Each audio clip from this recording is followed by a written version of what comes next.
l'émission 10 minutes avec Pierre et Christine. On va continuer notre émission sur comment nous préparer, les étapes nécessaires pour que nous recevions le miracle que Dieu a pour nous jour après jour.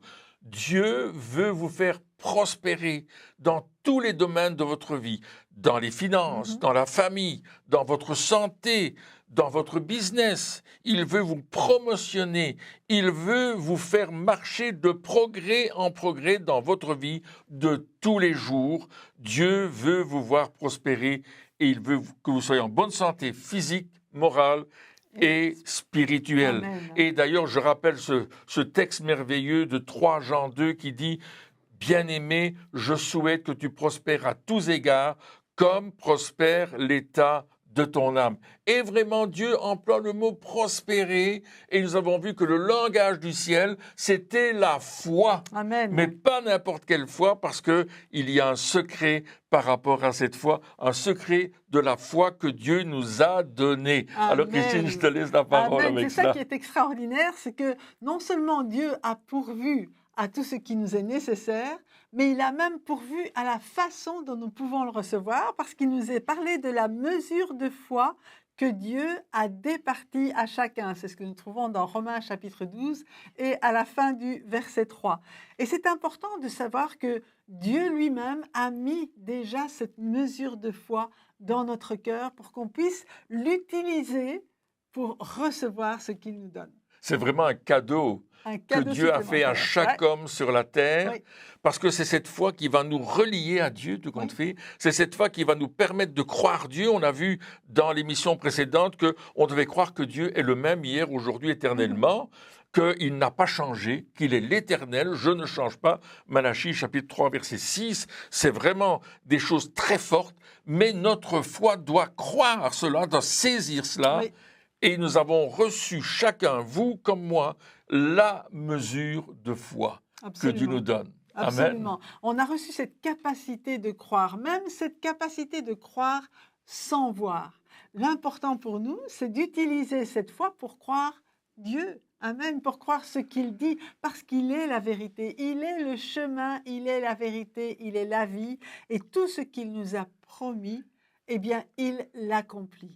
Et sa parole est pleine de promesses et pleine de faits aussi qu'il a déjà accomplis et de promesses qu'il veut encore faire en notre faveur, parce que Dieu est pour nous et il n'est pas contre nous. Voilà, Amen. et c'est vrai ce que tu dis, dans la parole de Dieu, dans la Bible, nous trouvons les miracles que Dieu accomplit et il les fait d'une façon extraordinaire. On voit Jésus qui guérit les malades, qui chasse les démons, qui purifie les lépreux, qui ressuscite les morts. On voit Jésus qui multiplie les pains, qui calme la tempête. On voit Jésus-Christ qui fait beaucoup de miracles parce que notre Dieu est un Dieu de miracles. Et vous savez, il nous a donné toute la foi que nous avons besoin pour recevoir le miracle qu'il a pour vous, qu'il a pour nous, qu'il a pour chacun d'entre nous, qui croyons Dieu pour ce qu'il est et pour ce qu'il dit. Amen, amen. Et justement, c'est important de laisser sortir notre foi, Amen, oui. de l'utiliser, parce que certains ont dit la foi, c'est comme un muscle. Et plus on le fait fonctionner, plus il va se grossir, se fortifier. se fortifier. Et donc, chaque fois qu'on a une situation dans notre vie, eh bien, mettons notre foi en action, parce que là, on va voir Dieu à l'œuvre, puisqu'il répond à la foi, et en même temps, notre foi va grandir et va pouvoir accomplir des choses de plus en plus grandes. Et oui, ben, vas-y, Hébreux 11.1. Voilà, Hébreux 11.1 nous dit « Or la foi est une ferme assurance des choses qu'on espère, une démonstration de celles qu'on ne voit pas. » Alléluia. Ça veut dire que quand on voit, on n'a plus besoin de foi. Alléluia. Donc la foi, elle agit quand on ne voit pas encore le résultat, mais qu'on croit fermement que Dieu est là pour l'accomplir. Oui, et la foi, c'est pas seulement un sentiment. Bien sûr, on peut dire, ah, je sens que j'ai la foi, mais c'est un fait. C'est-à-dire qu'on va voir la preuve de cela. Et Dieu nous a donné, non pas une mesure de foi, parce qu'on ne sait pas la quantité quand c'est une mesure, elle est grande, petite, grosse. Non, il nous a donné la mesure de foi, c'est-à-dire la sienne. Et cette mesure de foi, elle est en nous, n'est-ce pas? Amen. Et nous allons l'utiliser. Alors, écoute, Romains 10, 17 dit ceci. La foi vient de ce qu'on entend et ce qu'on entend vient de la parole de Christ. Vous imaginez que la parole que Jésus a prononcée, les paroles de Dieu, quand elles sont à nos oreilles, elles provoquent la foi. Elles suscitent la foi. Elles nous font entrer dans une dimension de foi que nous ne connaissions pas auparavant. Cette nouvelle dimension de Dieu, le royaume de Dieu est à portée de la main, disait Jésus-Christ. Il s'est approché, vous pouvez le toucher, vous pouvez entrer dedans, mais la seule manière d'entrer dedans, c'est par la foi. Alléluia. Donc la foi vient de ce qu'on entend, et ce qu'on entend vient de la parole de Christ. Amen. Et lorsque nous lisons la parole, lorsque nous nourrissons de la parole de Dieu, de la Bible, eh bien, la foi, effectivement, elle s'affermit dans notre cœur et nous pouvons nous appuyer. Nous pouvons avoir une assurance lorsque nous prions. Et donc, je me souviens de cette dame, je crois que c'était Corrie ten Boom.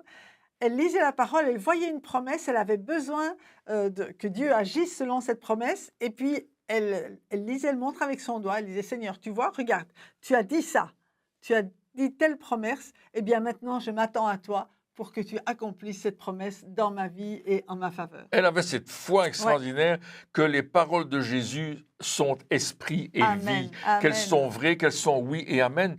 Et voyez-vous, dans Matthieu chapitre 17, verset 20, on nous parle de la foi comme un grain de sénévé. Exactement. Et Jésus va dire, si vous aviez de la foi comme un grain de sénévé, un grain de moutarde, c'est pas gros, vous diriez à cette montagne, transporte-toi d'ici là, et elle se transporterait, rien ne vous serait impossible. Ça veut dire que la mesure de foi que Dieu nous a donnée, elle est suffisante pour transporter des montagnes. Oh, alléluia. On n'a pas besoin d'avoir une grande foi. Certains disent, oh, oui, mais toi, ta foi, elle est plus grande que la mienne. Non, c'est la foi que Dieu nous donne. Et simplement, elle est suffisante pour transporter des montagnes. Un grain de sénévé, mais vous y croyez, vous déclarez, et la foi va nous faire parler et déclarer des choses avec notre bouche. Et lorsque nous croyons, eh bien, les choses vont se réaliser. Peut-être pas clac comme ça, mais nous allons continuer à croire et nous allons voir les choses se réaliser au fur et à mesure des besoins. Oui, et on voit que c'est une toute petite semence qui va déplacer une grosse montagne. C'est vrai. Quelle est la montagne qui est devant votre vie aujourd'hui? Quelle est la montagne qui vous préoccupe aujourd'hui? Qu'est-ce qu'elle est? C'est peut-être une maladie. Le médecin a peut-être dit que c'était incurable. Peut-être que c'est un problème de finances. Souvent, nous avons des problèmes de finances, n'est-ce pas? Il nous manque de la trésorerie. Peut-être c'est un problème au travail. Je n'ai pas reçu la promotion. Ça peut être un problème dans la famille, dans le couple, dans l'éducation des enfants. Quelle est la montagne qui est devant moi? Eh bien, quelle qu'elle soit, Dieu veut faire un miracle. Amen.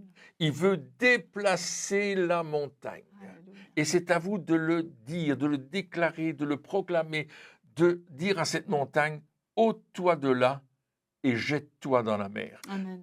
Débarrasse le plancher, tout qu'on fait, c'est ce qu'il est en train de dire. C'est ça. Montagne, on veut plus que tu sois là. On veut que tu t'en ailles. Et voyez-vous, c'est ça le miracle. On prépare nos cœurs, on prépare nos vies, on enlève tous les obstacles entre nous et Dieu, les obstacles entre nous et les frères et les sœurs, les amis autour de nous. On prépare notre cœur à croire que Dieu n'a pas changé, qu'il est le même. Ensuite, on sait que non seulement on le croit, mais il nous a donné la mesure de foi pour aller plus loin dans la réalisation des promesses de Dieu et de voir la majesté divine en action pour chacun d'entre nous. Amen. C'est extraordinaire. Amen. Et puis de savoir que le plan de Dieu, c'est de faire concourir toutes choses pour le bien de ceux qu'il aime. Parce qu'il veut notre bien, il veut votre bien en particulier, mais il veut aussi le bien de tous ceux qu'il aime, tous ceux qui sont autour de vous, tous ceux qui sont là et qui aiment Dieu. Il veut vraiment le succès de chacun, pas d'une personne au détriment d'une autre. Il veut pour lui le succès de tous ensemble pour sa gloire. Alors, la mesure de foi, vous l'avez reçue. Maintenant, vivez, pratiquez, allez avec cette mesure de foi. Amen. Et on va aller dans une autre émission, un étape plus loin, tout compte fait. Et merci d'avoir été avec nous à l'écoute de cette émission. Au revoir. Et à bientôt.